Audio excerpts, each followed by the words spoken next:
varieties of nationalisms, the method of politics, and so on. In their frequent debates, however, they were not only civil to each other, but full of heartfelt admiration for each other.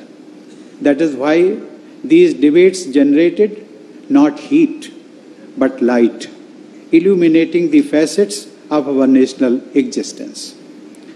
The Gandhi-Tagore relationship is a glorious chapter in the history of modern India. I think of how Tagore visited the Sabarmati Ashram in January 1930 to discuss with Gandhiji the future of the freedom struggle. A couple of months later, Mahatma was to infuse new life in the spirit of the nation with the Great Salt March. I think of how Tagore rushed to the Yerwada prison where Gandhiji's epic fast in 1932 took place, and how elated Gandhiji was breaking fast in Gurudev's presence, embracing him affectionately. Ladies and gentlemen, when this great institution of Shanti Niketan was in dire need of funds in 1935, who else would Gurudev turn to but Gandhiji? Mahatma promised, straining every nerve to find the required money, and finally managed to send him a draft of rupees 60,000. It was in this catchment that Gandhiji fished for like-minded youngsters devoted to the national cause.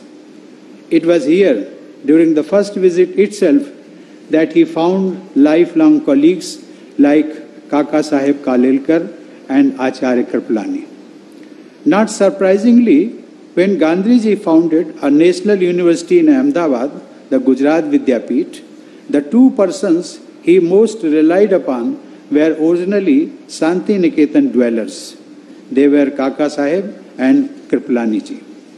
Dear students, for Gurudev as well as for Mahatma, right education was the key to national regeneration. To this end, Tagore thought of an alternative educational model that thrived on an intimate communion with nature. Tagore was too great to be inhibited by man-made barriers of gender, caste, community, or race. Open air for open minds. He wanted to remove walls, literally and metaphorically, when the world was raising balls. Vishwabharati is the realization of Gurudev's vision of India in dialogue with the world. He developed it as a place for incubation of ideas. The place welcomed cultural influences from across the world while remaining grounded in the Indian ethos. This justifies the motto of the university, Yatra Vishwam Bhavati Ek Needam, that is, where the world makes its home in a single nest. This uniqueness of Vishwabharati is something that we need to prize and hold up with pride before the entire world. It was in this place that Tagore lived, worked, and gave concrete shape to his dreams. The community here, students, academics, staff, and ashramites are all proud inheritors of that rich legacy which your founder has left you. Its illustrious alumni, covering a diverse range of personalities from Indira Gandhi and Satyajit Ray to Amartya Sen, have not only fulfilled its founder's vision to a great extent, but also contributed in taking independent India to new heights in various walks of life. Ladies and gentlemen, when it was founded, Vishwabharati was like an oasis in the vast desert of pet gazis that more often than not saw learners as robots to be programmed. In this oasis, Tagore had taught us to live in a manner that would fulfill the inner urges of the human self. For this purpose, he felt it necessary not only to train the minds of the students through disciplines like philosophy, literature, or history, but also to engage their souls with music and painting and fine arts.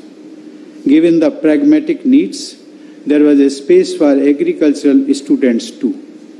This is why, alongside Santiniketan, the abode of peace, he gave so much importance to rural reconstruction and village welfare at Sriniketan, the abode of prosperity.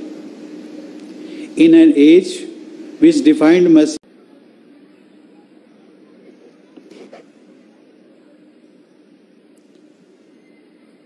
Governor of West Bengal, Sri Jagdeep Dhankar ji, Vice Chancellor Professor Vidyut Chakrabarti ji, other dignitaries present here, students, faculty and other staff members, proud parents of graduating students, ladies and gentlemen, namaskar and good morning.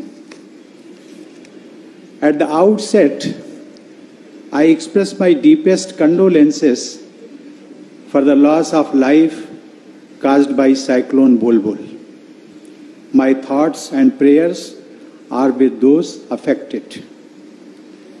It is indeed my privilege to be here at Santiniketan.